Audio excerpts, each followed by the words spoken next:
Hello, family. So, on this journey from Nairobi to Cape Town, today we will be traveling from the beautiful city of Blantyre in Malawi through the country of Mozambique. The border between the two countries on the Malawian side is called Mwanza. I know the Mwanza of Tanzania, but this is Mwanza, Malawi. We may find much later the relationship between this Mwanza in Malawi and the Mwanza in Tanzania.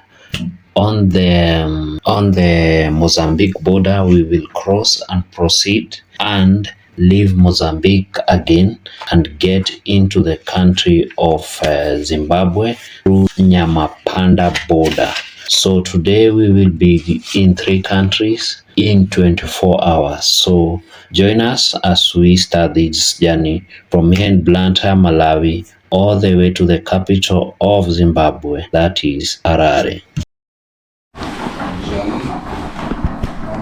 5 in the morning. This is the breakfast we are taking. Our last breakfast here in Blantyre, Malawi. We've taken pineapples, sweet potato, banana, juice. My brother has taken juice and also almost a similar menu here in Blantyre. So we're rushing so that by the time our taxi arrives here, we'll be able to leave. So guys, from Delight Lodge here in Blantyre, this is our last day here. We get to leave and go to Harare in Zimbabwe. So that's their place, Delight House.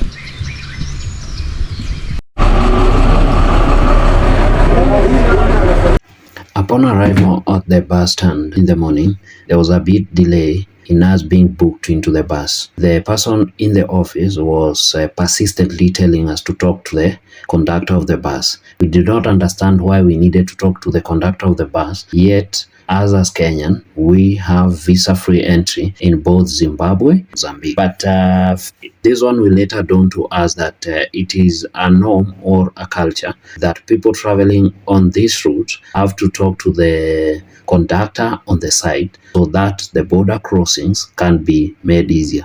I know you're wondering whether the bus conductor is an immigration officer. That was the same wonder we had, but due to our naiveness and not having used this border, we did not talk to him on the side. We just told him we just need to pay for our tickets, and if there are any border challenges in either of the countries, it was not his responsibility to sort the issues, and if any issues were to arise, it was just perfectly fine for him to leave us there to sort the issues. So this one will dawn on to us why he really insisted that we talk to the bus conductor. Here the journey begins, and let's see what happens at the borders.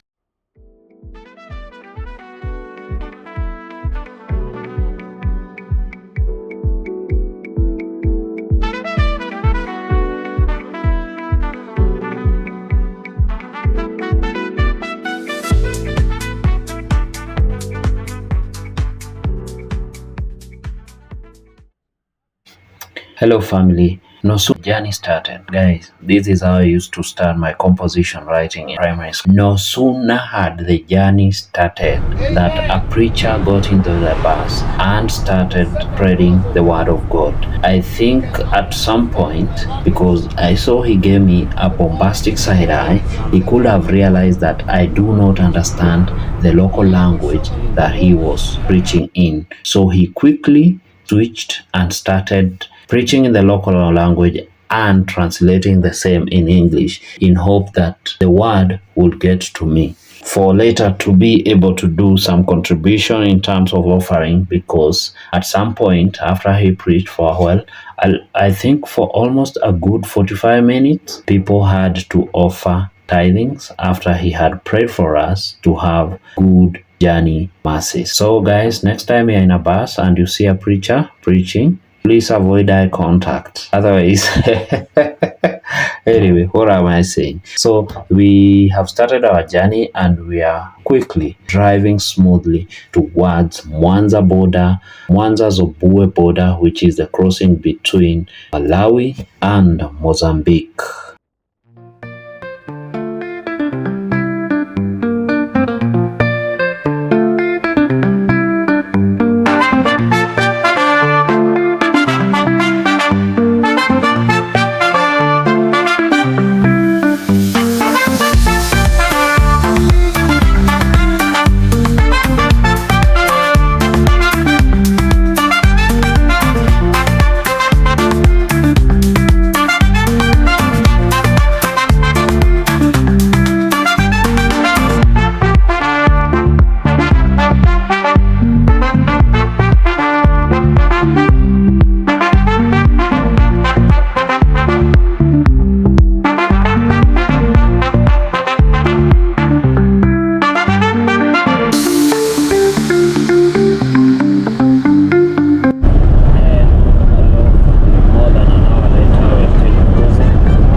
cleared from the Mozambique and from Malawian side. We are going to get on the bus and proceed to the other side of.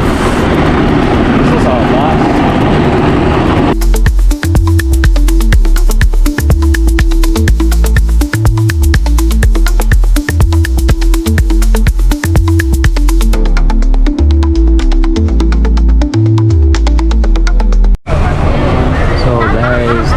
Of the day, we've just been cleared from here on the Malawian border. It's 9:16. We left 6:30 in Blantyre. It's 9:16, and here we have already been cleared. It was smooth, no issues. The guys were saying my yellow card or yellow fever card is all want replacement at I think $10. But I said I don't have the dollar, so they just cleared me with the old card. So we are going to the Mozambican sea. We've already been cleared here in Malawi.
The border between between Malawi and Mozambique, that is Mwanza on the Malawian side and Zobue on Mozambican side, are not our stop. After clearing on the Malawian side, that is Mwanza, we had to drive again for around 20 minutes to get to the Mozambican border, that is Zobue. And here is where we understood why The attendant at the bus park in Blantyre really insisted on us talking to the bus conductor. Upon entering the immigration clearance, all the other guys who were in the bus were just being cleared by attendant 1, 2, and 3. I think 1 and 2. But the moment they saw the blue passports, I don't know where the boss was, but he appeared very fast, and our passport, instead of being stamped through into Mozambique and being told, "Welcome to Mozambique," we were handed over to the boss. That is myself and Mwakazi Adventures. So the boss greeted us and told us, "Welcome to Mozambique," and asked us where we are going and why we are going there. We had enough reasons for that. But you know what he told us? For us to be able to be cleared into Mozambique, we needed a visa. But who are Kenyans? We are an informed group. We told him our governments have an agreement that people from Kenya can go to Mozambique without a visa. Seeing that was not working, he tried trick number ngapi? Number 2.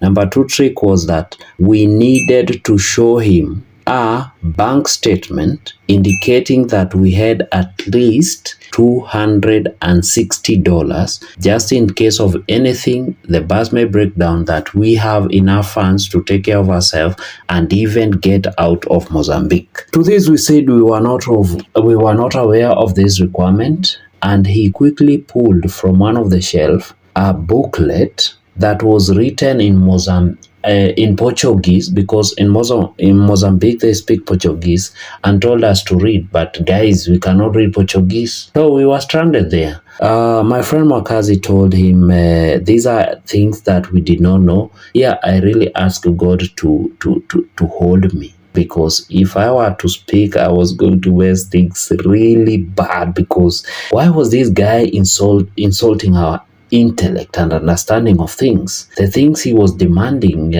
he basically wanted something, and for me, I really work on logic. If you want something from me, come straight up and tell me, this is what I want. But starting to bring things around and cornering and meandering all over, beating around the bush, it really pisses me off, and I chose silence. This one, my friend, was going to be difficult. Mwakazi told him, we are YouTubers, and from his pocket, he popped a camera. Oh my goodness, the end of the world has arrived. This guy got agitated and said we were recording the immigration officers, that we were media people. So he forced Mwakazi to open his DJI, you know, that small DJI camera, and this guy was swinging with a DJI gimbal. He almost broke him. He doesn't know how to operate a gadget. So Mwakazi was asked to show the videos in that camera. And as he's showing, this guy is thinking that he's being recorded. So he's turning it away, holding it firmly, and telling Mwakazi to scroll. He even doesn't know how to scroll and see the content in the camera. Mwakazi had taken just a small clip showing the entry into the border, not inside the border office, outside at the gate. The guy said that one should be deleted. It was deleted. He insisted that for deleting that video, we needed to part with $100. $100. By this time, remember guys, every other person in the bus has been cleared and they're already in the bus. The bus driver and the conductor are on our heels, pushing us like we need to clear. I was wondering, is it ourselves clearing ourselves or what? So the guy saying that we are not budging and giving any money, he told us we go, so he handed back the passport to the person who was supposed to stamp them. No sooner had they been stamped, he remembered, I think in his head, it came to him that he had not checked our phone. Again, we went back to him. Open the phone. You open the phone, the camera, the gallery. He doesn't know how to scroll on the... I don't know whether he has held a smartphone before. Guys, I don't know. It was hectic. Fortunately, we had not taken pictures of even I had not taken any pictures, so that is how we got cleared. But he really was on our neck to give $100, but it was not a good day in office for him because we gave nothing. But we got into Mozambique. As we were getting back to the bus, the conductor was really angry with us, and we were wondering why angry with us. It is not us clearing the border by ourselves. It's the immigration officer. So, but I think the reason we're being told to talk to him in advance was maybe to give him some money, talk to the immigration officers in advance, so that upon arriving there, we would be cleared quick fast. But our naiveness saved us the $100 and we still got into Mozambique. So guys, sometimes not knowing can help. So that is how we got into Mozambique, but we were almost by the bus at the Zimbabwe border. That is the Mozambican side. So it would have been tough on us, but we made it through.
family. So the crossing into Mozambique wasn't easy. I think this is our first time we encountered border crossing challenges. So on the exit from Mozambique to Zimbabwe, on the Mozambican side, it was easy, very easy, no questions asked, camped out, and we proceeded to Nyamapanda, which is the border on the Zimbabwean side.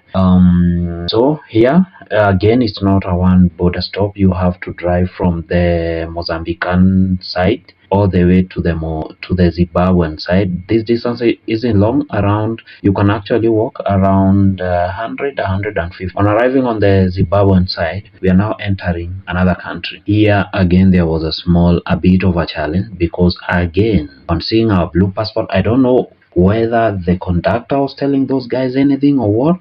As soon as we arrive at the counter, our passports were being set aside, and I don't know why they were just handing them to the bosses. And here there was a problema yet again. So they asked us to prove that we had enough money to sustain ourselves in Zimbabwe, and we had to demonstrate by showing them a physical, guys, listen to this, a physical bank statement at the immigration border. I don't know whether this is like a real requirement or what it was, but and in this border, it's like in the bush. You cannot print your bank statement anywhere close. So what happened is, I tried to tell the lady that I can show her my bank statement on my phone, but on to me, she didn't want to listen to that, and she actually told me that it was illegal to have a phone on her desk at the immigration place. So how would I prove that I have money to sustain myself? In which she doesn't want to look at the phone. I didn't have the money in cash, and I don't know whether if I had it in cash, again, it would have sold. So she just kicked us out of the immigration desk. As soon as we stepped outside there and thinking how to address this issue, somebody approached us, and this guy said, you know what, guys, I think your problem can be solved just by these people called he was saying, just by these people cool drink, as if cool drink will replace the requirement for having a physical bank statement. Guys, surely, again, my cool, I don't know, this day I was calm. I didn't want to talk badly or be aggressive, so this guy said, what, you guys bring your passports and $5 each. Imagine, by showing a physical $5, it erased, it deleted, it made it unimportant to show a physical bank statement to prove that you can sustain yourself in Zimbabwe. $5, guys. Imagine, $5. Is it worth for you to be called a corrupt border official because of $5? Man, guys, I think just shaper, man. If this money is like required to officially cross these borders, put it officially, people to pay this money. But this small time corruption, what if we like really didn't have like the $5? What would have happened? Would we have gone back to Mozambique? This one would have been a nightmare, man, because these borders are literally in the bush. So at the cost of $5, we may call it the visa fee in quote, we were admitted and accepted in Zimbabwe, guys. We were admitted in Zimbabwe. Again, here it was also getting really late, and also the bus was a bit delayed because they had to confirm all the luggages that were being shipped. I think for custom reasons, this is an official requirement, and it was done, and shortly after, before sunset, we were cleared to proceed to Harare. So guys, keep watching, like, share, comment, and comment telling us what have been your experiences on crossing African borders. Have you ever been asked for money that wasn't official? How were you treated? How did you handle this challenge, if you have ever met such kind of a challenge? So far, that is the only border we've had to part with money to cross an African border as African in countries that we do not require visa. Just for clarity, Mozambican border guy asked, we were a bit too tight in the pockets. He didn't get anything. On this other side, we saw now $5 will make us walk miles and miles to go bring and print bank statements. So yes, do not call us corrupt, guys. We just wanted to get into Zimbabwe, and the immigration people said at $5 they could become blind to the requirement, if it's official, of having a physical bank statement. Stay tuned, like, share, subscribe. Guys, support us in all ways that you can. That subscription will mean a lot to me. Guys, hit that subscription button. Hit that subscription button. Cheers, guys.